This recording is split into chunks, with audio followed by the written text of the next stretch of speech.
सपने वो नहीं जो आप नींद में देखते हैं। सपने वो हैं जो आपको नींद ही ना आने दें। बारिश के दौरान पक्षी छत की तलाश करते हैं, लेकिन बाज बादलों के ऊपर उड़कर बारिश को ही टाल देता है। समस्या समान है, लेकिन आपका नज़रिया असमानता पैदा करता है। ये कुछ लाइंस लिखी थी भारत के डॉक्टर APJ अब्दुल कलाम ने। आज की इस वीडियो में मैं आपको कलाम सर के कुछ ऐसे किस्से सुनाने वाला हूँ जिसे सुनकर आपके सोचने का नज़रिया बदल जाएगा और आप अपने अंदर एक नई एनर्जी फील करोगे। दोस्तों, आपको पता है कलाम साहब ने शादी क्यों नहीं की? उसका सिर्फ एक रीज़न था, और वो रीज़न था वो सबसे ज़्यादा अपने काम से प्यार करते थे। दोस्तों, आपको ये जानकर हैरानी होगी, जिस दिन उनकी सगाई थी उस दिन भी वो अपने काम में इतने बिजी थे कि वो अपनी सगाई तक भूल गए और उस दिन उन्होंने शादी ना करने का फैसला कर लिया। उन्होंने एक इंटरव्यू में कहा, इंसान शादी और बच्चे अपनी सेल्फलेसनेस के लिए करता है और मैं सेल्फिश नहीं होना चाहता। मैं अपनी पूरी ज़िंदगी अपने देश को समर्पित करना चाहता हूँ। दोस्तों, बात है 10 अगस्त 1989 की। 19 साल की मेहनत, 23 मीटर लंबा SLV-3 रॉकेट 17 टन का वजन लेकर 7:58 में आसमान में उड़ गया। ये रॉकेट 4 स्टेज में था और ये रॉकेट सिर्फ रॉकेट नहीं था, ये सपना था उन तमाम लोगों का जो इस प्रोजेक्ट में शामिल थे, और इस प्रोजेक्ट के डायरेक्टर थे कलाम सर। वो रॉकेट पहली स्टेज तो पार कर गया, लेकिन दूसरी स्टेज में जाने के बाद रॉकेट ने काम करना बंद कर दिया और 317 सेकंड के बाद कलाम सर और उनके लोगों का सपना कचरा बनकर श्री हरिकोटा से 560 किलोमीटर दूर समुंदर में जा गिरा।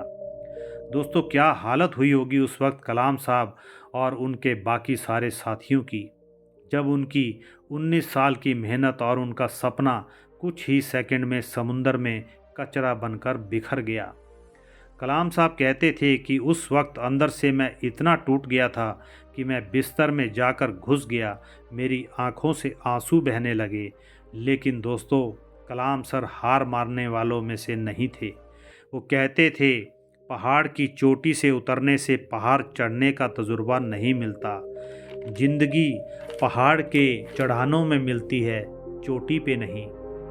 कलाम साहब भी इसी तरह एक एक कदम आगे बढ़ते रहे और दोस्तों, एक साल के बाद 18 जुलाई 1980 सुबह 8:03 में हिंदुस्तान का पहला सैटेलाइट रोहिणी अंतरिक्ष की ओर निकल पड़ा और अगले 2 मिनट के अंदर रोहिणी सैटेलाइट अंतरिक्ष में था। कलाम सर ने बताया कि उन्होंने उस दिन ज़िंदगी के सबसे अहम पल जिए, क्योंकि उस दिन उनके 20 साल की मेहनत अंतरिक्ष में थी। दोस्तों, उस दिन हमारा देश उन चंद देशों में शामिल हो गया जिसके पास सैटेलाइट लॉन्च करने की ताकत थी।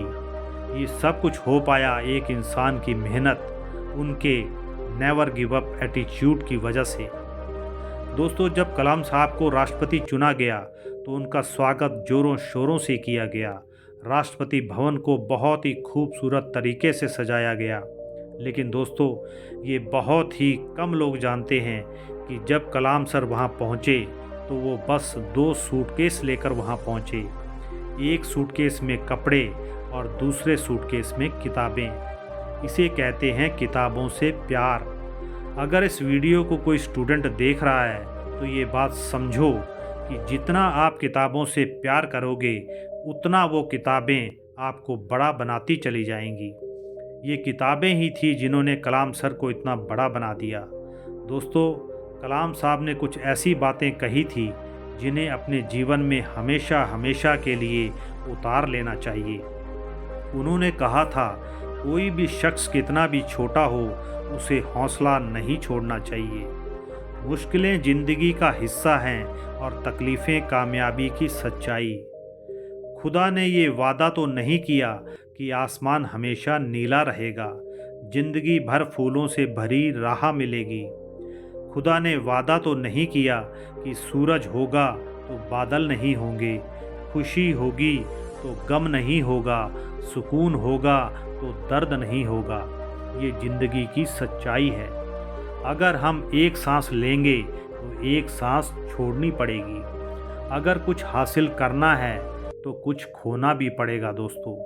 इसलिए अगर सूरज की तरह चमकना चाहते हो तो सूरज की तरह जलना सीखो।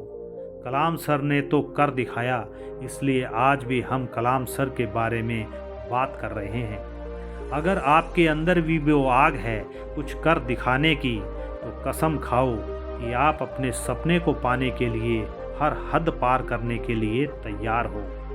तो दोस्तों, वीडियो आपको कैसी लगी कमेंट करके ज़रूर बताएं। वीडियो अगर अच्छी लगी हो तो लाइक कर दोस्तों के साथ भी शेयर करें। चैनल में नए हैं तो आपके अपने चैनल फैक्ट्स कारपेट को सब्सक्राइब जरूर कर लें और बेल आइकन को क्लिक करना ना भूलें, ताकि हर वीडियो पहुंचे आप तक सबसे पहले।